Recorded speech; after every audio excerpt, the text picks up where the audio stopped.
Ibu Santi? Alhamdulillah sehat, berkat doa Bunda, mudah-mudahan tetap sehat semua.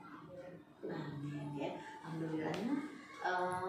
Baik, kali ini Bunda akan minta waktu Ibu Santi ya. Kita akan wawancara tentang refleksi kepentingan perubahan satuan pendidikan. Baik Ibu Santi, walaupun mungkin baru ya menjabat kepala sekolah, tetapi Ibu Santi sudah menjadi guru di sekolah ini, tentu sudah memahami ya tentang sekolah kita itu ya, tentang kekuatan dan kelemahan sekolah yang Ibu Santi pimpin. Bisa Ibu Santi jelaskan bagaimana ya kekuatan dan kelemahan sekolah itu dari segi guru, tenaga pendidikan, kemudian kegiatan yang ada di sekolah, kemudian pembiayaan sekolah, bagaimana? Oke Bunda, terima kasih untuk kedatangan pada pagi hari ini ya. Alhamdulillah sudah Muhammadiyah Rahmat ini berdiri dari tahun 2006 ya. Sampai sekarang kalau kekuatan yang dimiliki oleh SD Muhammadiyah Rahmat ini salah satu dari segi pendidikan, alhamdulillah 98% itu ya sesuai dengan ijazah. Kemudian tentunya itu mendukung program sekolah. Kemudian selain dari tenaga pendidikan dan pendidikan, SD Muhammadiyah Rahmat sudah banyak diketahui oleh masyarakat Kabupaten Rokan Hulu khususnya, karena anak-anak kita yang berada di sini, yang menuntut ilmu di sini, ada dari beberapa kecamatan, Kecamatan Rambah, Rambah Samo, Bangun Purba, bahkan Rambah Hilir. Jadi artinya dengan jumlah siswa saat ini 534 ya, tentunya sudah banyak masyarakat yang mendapat informasi bahwa SD Muhammadiyah itu ada, walaupun berada di sudut kota ya, karena sekarang perkotaan kita arah ke kantor bupati ya. Kemudian selain itu SD Muhammadiyah Rahmat ini dari segi keuangan alhamdulillah bisa menopang program-programnya. Salah satunya yang menjadi minat dari masyarakat ada 14 ekskul ya. Jadi ada 14 ekskul yang ditawarkan kepada peserta didik kita sesuai dengan minat dan bakat. Jadi setelah program ekskul ini dipilih, tentunya guru-guru yang mendampinginya memberikan trik-trik supaya anak-anak kita ini bisa berlomba atau bisa ikut serta dalam kegiatan-kegiatan baik, kegiatan keagamaan maupun sekolah. Dari penjelasan Ibu Santi tadi, Bunda udah ngerti ya kekuatannya guru dan adiknya sudah 40%, satu, kemudian jumlah siswa yang banyak, kemudian sekolah yang mengadakan eskul ya sangat banyak sekali ya, yang bisa menyalurkan bakat dan minat siswa. Itu dari kekuatannya. Ada nggak kelemahannya Ibu Santi baca dari bermacam kekuatan? Ada nggak terlihat kelemahannya? Ya.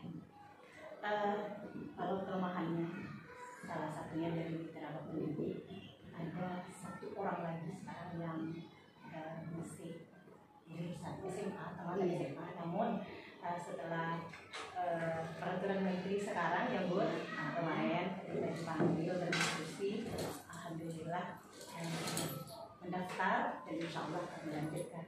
Jadi kita upayakan dari pimpinan kita, dari Ketua Yayasan Dasmen PNF ya, berupaya bagaimana SD Muhammadiyah Rahmat ini ya sesuai dengan jurusannya yang belajar. Itu salah satu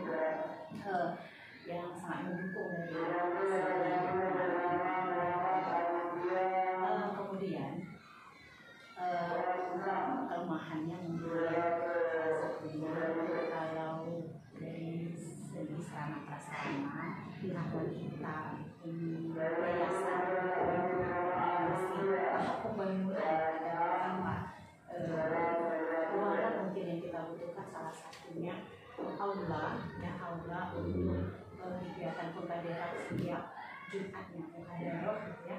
Terus untuk ruangan alat seni anak-anak kita, selain dari ekstrakurikuler lainnya, kita juga memiliki beberapa alat seni seperti drum band. Namun dari yayasan kita diupayakan bagaimana bisa memenuhi kebutuhan yang ada di sekolah. Kemudian alhamdulillah. Baik Bu Santi, Ibu tadi sudah jelaskan ya tentang kekuatan sekolah kita, kelemahan. Menurut Bu Santi, bagaimana caranya sekolah mengantisipasi kekuatan dan kelemahan yang dimiliki oleh sekolah?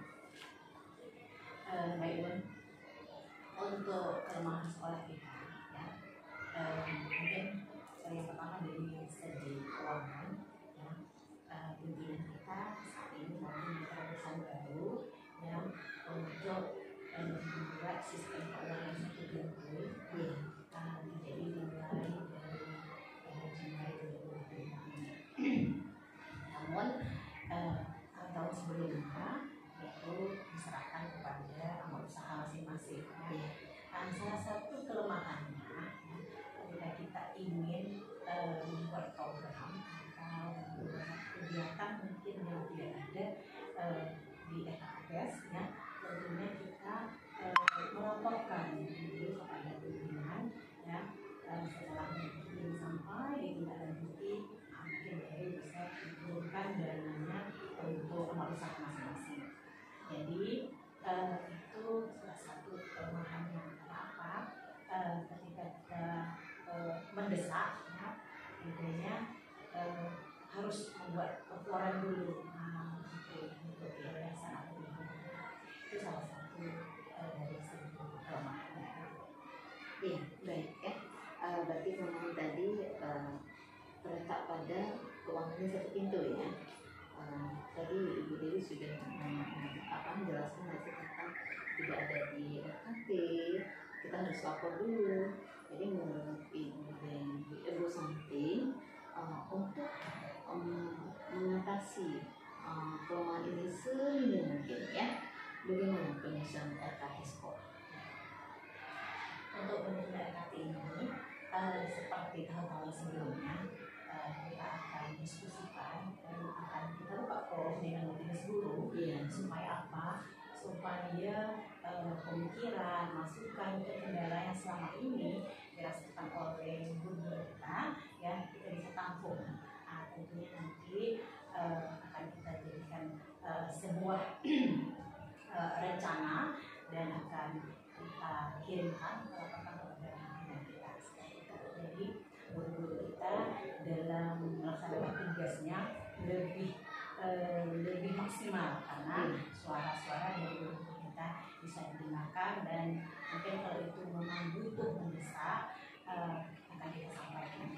Namun kalau memang butuh beberapa waktu ke depan, itu akan menjadi sebuah rancangan, dan apabila ini program itu akan dibutuhkan setiap tahunnya atau setiap semesternya, mungkinnya akan kita jadikan program atau poin dari RKT itu. Nanti RKT ini sudah disusun berdasarkan hasil musyawarah bersama ya, melibatkan semua majelis guru. Jadi pedoman penyusunan RKT ini apa yang untuk pedoman penyusunan RKT tahun berikutnya, tentunya kita berpedoman kepada rapor pendidikan sekolah kita yang tahun-tahun sebelumnya. Jadi kita akan analisa di poin mana mungkin rapor kita itu butuh ditingkatkan lagi. Kalau memang poin-poin tertentu sudah bagus, tentunya kita akan mempertahankan. Iya, berarti sekolah kita sudah berbasis data ya. sudah gunakan rapat pendidikan, disusun bersama, kemudian ini sejalan dan rapat pendidikan, RKT, kemudian RKAS ya, apakah sudah selinier gitu, sudah sejalan gitu? Untuk KT, RKS tentunya akan kita dampingkan atau kita lihat ya, tentunya akan kita satu jalan. Jadi program-program kita nanti ada, DKS ada, apa program-program kita yang akan kita tentukan dari pembelajaran ini, tentunya penjelasan kita, pengawas kita bisa melihat dari KT, kemudian dari DKS. Iya, baik. Berarti sudah sudah saling terkaitannya memudahkan kita melakukan program. Jadi berdasarkan RKT yang disusun oleh sekolah, kita kan ini tadi Ibu Santi sudah jelaskan bahwa sekolah kita ada 18 ya, 14 ekskul yang sudah dilaksanakan. Ini sudah terprogram. Apakah programnya ini ekskul ini dilaksanakan begitu saja atau sudah terprogram, sudah ada di RKD-nya, kemudian dana sudah ada di RKS-nya yang berbeda. Untuk 14 ekskul ini, tentunya itu sudah terprogram ya. Kita ambil dalam satu hari dan satu pekan itu ya untuk kegiatan ekskul. Jadi kalau kita membutuhkan tenaga yang mungkin dari luar, tentunya harus kita susun ya. Jadi untuk semua ekskul kita yang 14 itu sudah ada di KS untuk keuangannya. Iya, baik. Berarti baik itu RKT, RKS ya, kemudian program sekolah itu sudah disusun dan dibagi ya, sudah masuk program sekolah. Dari penjelasan yang Ibu Santi berikan kepada Bunda sudah paham ya tentang sekolah ini, bagaimana sekolah itu mengetahui kekuatan, kelemahan, mengantisipasi kekuatan sekolah, menyusun program sekolah. Berarti nanti Bunda sudah bisa menganalisis data dari sekolah kita untuk menentukan perencanaan pendampingan untuk 1 tahun ke depan ya. Terima kasih atas waktunya. Semoga diskusi ini nanti bisa memberikan masukan ya bagi sekolah kita untuk perencanaan program berikutnya. Baik, Bunda akan izin ya pamit untuk kegiatan kita kali ini. Terima pada saat ini ya, wali murid kita ya sebenarnya ada segi positif dan negatif. Karena anak wali murid kita itu membayar SPP, tentunya besar harapan dari wali murid untuk menitipkan anak-anaknya. Jadi sebagai sekolah tentunya kita berupaya keras bagaimana apa dari wali murid itu bisa kita penuhi. Berarti ke apanya dari wali murid itu ada dan masuk ya, iya, sumbangan antisipasinya. Kemudian kemana tadi masih ada yang bulan-bulan satu orang, kemudian aula ya. Dari kelemahan dan kekuatan yang sudah Ibu Santi jelaskan, bagaimana Ibu Santi mengantisipasi kekuatan dan kelemahan ya. Baik Bu Santi, Ibu tadi sudah jelaskan ya tentang kekuatan sekolah kita, kelemahan. Menurut Bu Santi, bagaimana caranya sekolah mengantisipasi kekuatan dan kelemahan yang dimiliki oleh sekolah?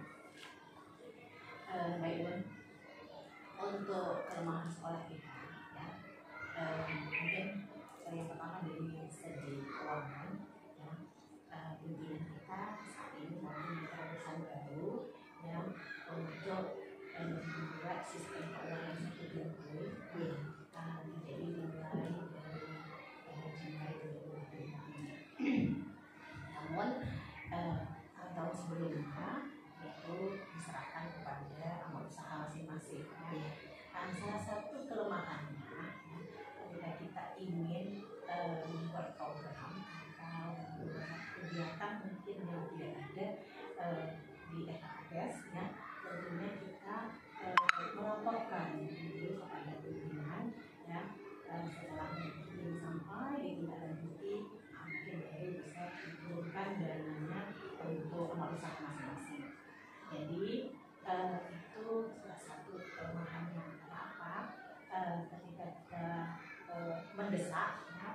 idenya harus membuat laporan dulu untuk yayasan atau itu salah satu dari segi kelemahan.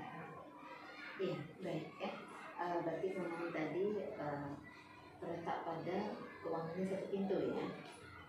Tadi Ibu Dewi sudah menjelaskan nanti tentang tidak ada di RKT, kita harus lapor dulu.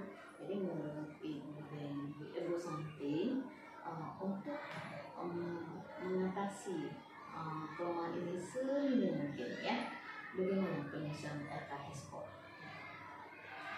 Untuk penyusunan RKT ini seperti tahun-tahun sebelumnya kita akan diskusikan dan akan kita buka forum dengan majelis guru supaya apa? Supaya pemikiran, masukan, kendala yang selama ini dirasakan oleh guru kita ya kita bisa tampung. Tentunya nanti akan kita jadikan sebuah rencana dan akan kita kirimkan kepada pimpinan kita. Jadi guru-guru kita dalam melaksanakan tugasnya lebih maksimal karena suara-suara dari guru-guru kita bisa didengarkan dan mungkin kalau itu memang butuh mendesak akan kita sampaikan. Namun kalau memang butuh beberapa waktu ke depan itu akan menjadi sebuah rancangan dan apabila ini program itu akan dibutuhkan setiap tahunnya atau setiap semesternya mungkinnya akan kita jadikan program atau poin dari RKT itu. Nanti RKT ini sudah disusun berdasarkan hasil musyawarah bersama ya, dilibatkan semua majelis guru. Jadi pedoman penyusunan RKT ini apa yang untuk pedoman penyusunan RKT tahun berikutnya tentunya kita berpedoman kepada rapor pendidikan sekolah kita ya tahun-tahun sebelumnya. Jadi kita akan analisa di poin mana mungkin rapor kita itu butuh ditingkatkan lagi. Kalau memang poin-poin tertentu sudah bagus, tentunya kita akan pertahankan. Iya, berarti sekolah kita sudah berbasis data ya, sudah gunakan rapor pendidikan, disusun bersama, kemudian ini sejalan dan rapor pendidikan, RKT, kemudian RKAS ya, apakah sudah selinier gitu, sudah sejalan gitu ya? Untuk RKT, RKS tentunya akan kita dampingkan atau kita lihat ya, tentunya akan kita satu jalan. Jadi program-program kita ada, DKS ada, apa program-program kita yang akan kita tentukan dari pembelajaran ini tentunya yayasan kita, pengawas kita bisa melihat dari RKT kemudian melalui DKS. Iya, baik. Berarti sudah saling terkaitannya memudahkan kita melakukan program. Jadi berdasarkan RKT yang disusun oleh sekolah, kita kan ini tadi Ibu Santi sudah jelaskan bahwa sekolah kita ada 18 ekskul yang sudah dilaksanakan. Ini sudah terprogram. Apakah programnya ini ekskul ini dilaksanakan begitu saja atau sudah terprogram, sudah ada di RKT-nya, kemudian dana sudah ada di RKS-nya yang berbeda. Untuk 14 ekskul ini tentunya itu sudah terprogram ya. Kita ambil dalam satu hari dan satu pekan itu ya untuk kegiatan ekskul. Jadi kalau kita membutuhkan tenaga yang mungkin dari luar, tentunya harus kita susun ya. Jadi untuk semua ekskul kita yang 14 itu sudah ada di RKS untuk keuangannya. Iya, baik. Berarti baik itu RKT, RKS ya, kemudian program sekolah itu sudah disusun dan dibagi ya, sudah disusun program sekolah ya. Dari penjelasan yang Ibu Santi berikan kepada Bunda sudah paham ya tentang sekolah ini, bagaimana sekolah itu mengetahui kekuatan, kelemahan, motivasi, kekuatan sekolah, menyusun program sekolah. Berarti nanti Bunda sudah bisa menganalisis data dari sekolah kita untuk menentukan perencanaan pendampingan untuk 1 tahun ke depan ya. Terima kasih atas waktunya. Semoga diskusi ini nanti bisa memberikan masukan ya bagi sekolah kita untuk perencanaan program berikutnya.